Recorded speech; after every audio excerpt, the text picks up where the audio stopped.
الحمد لله الحمد لله نحمده ونستعينه ونستغفره ونؤمن به ونتوكل عليه ونعوذ بالله من شرور أنفسنا ومن سيئات أعمالنا من يهده الله فلا مضل له ومن يضلله فلا هادي له ونشهد أن محمدا عبده ورسوله أما بعد فأعوذ بالله من الشيطان الرجيم بسم الله الرحمن الرحيم لقد كان لكم في رسول الله أسوة حسنة صدق الله العلي العظيم۔ محترم اور میرے معزز بزرگوں اور بھائیوں اور عزیز دوستوں اور نوجوان ساتھیوں، آج میں ایک اہم موضوع پہ آپ حضرات کے سامنے لب کشائی کرنے کی کوشش کر رہا ہوں، خاص طور سے اس وقت جب کہ ہر طرف سے نبی کریم صلی اللہ علیہ وسلم کی سنتوں کے اوپر لوگ انگلیاں اٹھا رہے ہیں اور نبی کریم صلی اللہ علیہ وسلم کی سنتوں کو استہزاء کی نظر سے دیکھا جا رہا ہے، اور کفار تو کفار، بہت سے دیگر احباب بھی ہیں جو کہ اللہ کے پیارے رسول صلی اللہ علیہ وسلم کی سنتوں کو مذاق اڑا رہے ہیں۔ یہاں تک یہ کہا جائے تو مبالغہ نہ ہوگا کہ غیر مسلموں کو تو چھوڑا جائے، ہمارے کتنے مسلمان بھائی بھی ایسے ہیں جو میرے دوستو نبی کریم صلی اللہ علیہ وسلم کی سنتوں کا استہزاء کرتے ہیں اور ایک اندازے کے حساب سے مذاق بھی اڑاتے ہیں، گویا کہ ان کا مقصد یہ ہوتا ہے کہ اللہ کے رسول صلی اللہ علیہ وسلم کی سنتوں کو کمتر سمجھنا۔ اور میرے دوستو، لکھا ہے کتابوں کے اندر، اگر کوئی سنت کو، کسی بھی سنت کو اگر کمتر سمجھتا ہے اور اسے نیچا دکھلانے کی کوشش کرتا ہے تو میرے دوستو ہے کہ خطرہ ہے کہ اس کا ایمان پر خاتمہ نہ ہو اور کفر پہ خاتمہ ہو۔ اس لیے میرے دوستو، اللہ کے رسول صلی اللہ علیہ وسلم کی کسی بھی سنت کو کمتر نہیں سمجھنا چاہیے، بلکہ اللہ کے رسول صلی اللہ علیہ وسلم کی طرف جو بات بھی منسوب ہے، نبی کی طرف جس چیز کا بھی انتساب کیا جائے، اس کی میرے دوستو حقیقت وہی ہوتی ہے، گویا کہ اللہ تبارک و تعالیٰ نے اس چیز کا حکم دیا۔ جو کچھ اللہ کے رسول صلی اللہ علیہ وسلم نے اپنے ہاتھ سے کیا ہو یا کر کے دکھلایا ہو یا صحابہ نے کیا ہو اور نبی کریم صلی اللہ علیہ وسلم کے سامنے ہوئی ہو بات اور اللہ کے رسول خاموش رہے ہوں، تو سمجھ لیجئے کہ وہ بھی نبی کریم صلی اللہ علیہ وسلم کی سنت ہے۔ کسی شاعر نے کہا ہے، نقش قدم نبی کے ہیں جنت کے راستے، نقش قدم نبی کے ہیں جنت کے راستے، اللہ سے ملاتے ہیں سنت کے راستے۔ میرے دوستو، جو اہم موضوع جس کے اوپر آج بات کرنی ہے میرے دوستو، وہ یہ ہے کہ سنت یعنی ختنہ جو کیا جاتا ہے، یہ محمد صلی اللہ علیہ وسلم کی بھی سنت ہے اور اکثر انبیاء علیہ السلام کی سنت ہے۔ یہ ختنہ جو ہے، جس کو ہمارے دیہات کے اندر لوگ کہتے ہیں مسلمانی کا ہونا، یہ اور اس کو عقیقے کے بھی الفاظ وہ دیے جاتے ہیں، تو یہ جو ختنہ ہے اس کے بارے میں کچھ بتانا چاہتا ہوں، اس لیے کہ آج کے اس ماڈرن زمانے کے اندر بہت سے ایسے شخص جو دنیاوی تعلیم سے آراستہ ہیں، وہ اس ختنے کے اوپر اعتراض اٹھاتے ہیں۔ بہت سے ہمارے برادران وطن تو یہ بھی کہتے ہیں، بجائے مسلمان کہنے کے اسے کٹوا کہہ دیتے ہیں یا کٹوا مسلمان کہہ دیتے ہیں، گویا کہ مسلمانوں کے اوپر اس ختنے کے اوپر طنز کیا جاتا ہے۔ میں ابھی اس کو دینی اور دنیاوی اعتبار سے دونوں باتیں میں بتانے کی کوشش کروں گا کہ دینی اعتبار سے بھی فائدہ مند ہے اور دنیاوی اعتبار سے بھی فائدہ مند ہے۔ سب سے پہلے صحیحین، جس کو بخاری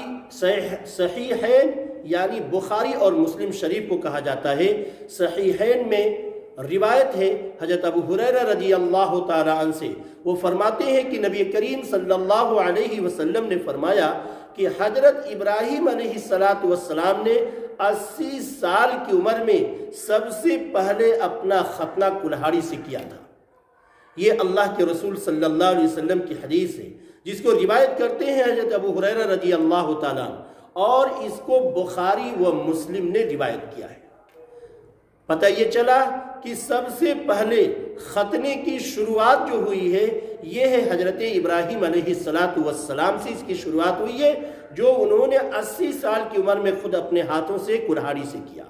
علامہ ابن قیم رحمۃ اللہ علیہ بہت بڑے عالم ہیں،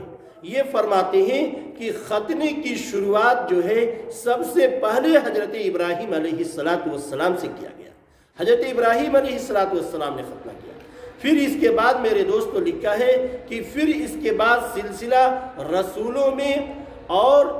رسولوں کے پیروکاروں میں یہ سلسلہ چلتا رہا، یہاں تک کہ مورخین نے لکھا ہے کہ حضرت عیسیٰ علیہ السلام کا بھی ختنہ ہوا۔ میرے دوستو میں آپ کو بتاؤں کہ حضرت عیسیٰ علیہ السلام کا بھی ختنہ ہوا ہے،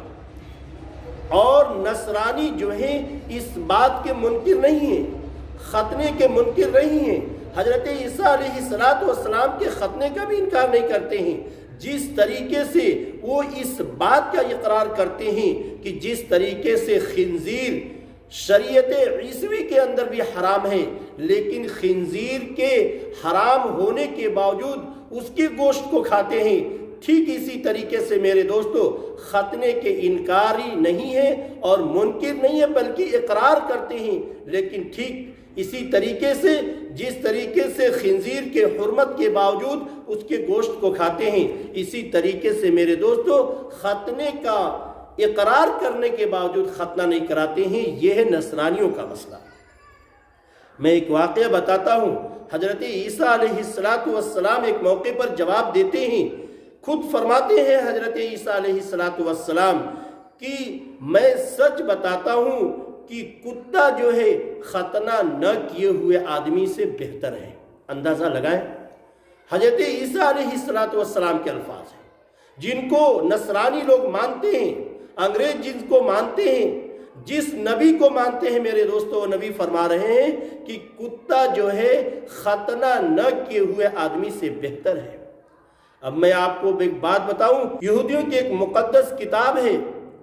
سفر تکوین، اس میں لکھا ہے کہ یاد رکھو کہ تمہارے بعد آنے والی نسل جو ہے یہ عہد کرے اور ختنے کا اہتمام کرے، یہ یہودیوں کے اندر ہے۔ میرے دوستو میں آپ کو اور آگے بڑھ چل کے بتاتا ہوں تاکہ یہ بات صاف ہو جائے۔ 1990 عیسوی کی magazine New England journal of medicine کے اندر ڈاکٹر شیون تحریر فرماتے ہیں، یہ بہت بڑے ڈاکٹر ہیں جو اس کمیٹی کے ادھیش بھی ہیں اور صدر بھی ہیں۔ وہ فرماتے ہیں کہ بلا شبہ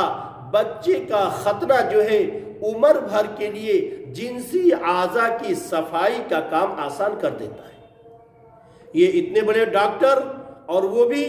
new England journal of medicine کے اندر ڈاکٹر شیون کے الفاظ کو تحریر فرماتے ہوئے یہ لکھا جاتا ہے کہ بچے کا اگر ختنہ ہو جاتا ہے تو عمر بھر کے لیے جنسی اعضاء کی صفائی کا کام آسان کر دیتا ہے۔ یہ بیان میرے دوستو ختنہ کے اسرار و رموز کی تحقیق کرنے والی بہت بڑی کمپنی کے صدر کا یہ بیان ہے۔ اب اندازہ لگائے موجودہ وقت میں جو لوگ اس بات کے انکار ہیں کہ ختنہ صحیح نہیں ہے یا ختنے کے لحاظ سے کوئی غلط کام ہوتا ہے، تو میں آپ کو بتا دوں، ایک تو شریعت کے اعتبار سے اس کا ثبوت ملا جس کو میں نے آپ حضرات کے سامنے بیان کیا، اور دوسری بات کہ دنیاوی اعتبار سے اگر دیکھا جائے تو میرے دوستو یہ ختنہ جو ہے بہت سی بیماریوں کے ختم کرنے کا ذریعہ بنتا ہے۔ اگر ختنہ نہیں ہوتا تو یاد رکھیں اس بات کو، آگے کا جو زائد جو چمڑی کا حصہ ہوتا ہے میرے دوستو، کچھ حصے کے اندر اگر پیشاب کا کوئی قطرہ رک جاتا ہے یا ایسی منی کا کوئی قطرہ رک جاتا ہے یا کوئی ناپاکی کا قطرہ اگر اس کے اندر رک جاتا ہے تو میرے دوستو یہی سوزک اور زخم کی شکل اختیار کر لیتا ہے اور بیماریوں کا جڑ پکڑ لیتا ہے۔ کہ اگر ختنے کے اس زائد حصے کو اگر کاٹا نہ جائے، اگر اسے ختم نہ کیا جائے، اس زائد حصے کو اگر پھینکنے دیا جائے تو میرے دوستو میں بتاؤں آپ کو ایڈز کی بہت سی زیادہ بیماریاں، ایڈز اور اس جیسی بہت سی بیماریاں جو ہے اس آدمی کی شکل میں اس آدمی کے اندر موجود ہوتی ہیں اور بیماریاں اس کو ختم کر دیتی ہیں۔ یہ تو میں نے کم بتایا، ورنہ میرے دوستو اس ختنے کا دنیاوی اعتبار سے بھی بہت فائدہ ہے، آخرت کے اعتبار سے بھی بہت فائدہ ہے۔ اگر ختنہ ہوا ہے انسان، اگر کسی انسان کا ختنہ ہوا ہے میرے دوستو، وہ اپنی جنسی خواہشات کو پوری کرتا ہے، تو میرے دوستو میں آپ کو بتاؤں کہ بہت سی برائیاں اور بہت سے غلاظت جو ہے اس کے اندر سے نکل جاتی ہے اور اس جگہ پہ جمع نہیں ہو پاتی ہے، جس کی وجہ سے بہت سی بیماریوں سے وہ انسان بچ جاتا ہے۔ یہی وجہ ہے میرے دوستو کہ آج پوری دنیا کے اندر، چاہے یورپین ہو ممالک ہو، چاہے جو بھی ممالک ہو میرے دوستو، آج اس ختنے کے عمل کو پورا کرنے کی لوگ کوشش کر رہے ہیں۔ جو لوگ انکار کرتے ہیں ختنے کے بارے میں، وہ لوگ بھی میرے دوستو آج ختنہ کر رہے ہیں۔ جدید سائنس جو ہے اس بات کو بتا رہی ہے کہ ختنہ جو ہے موجودہ وقت کا سب سے بہترین نفاست،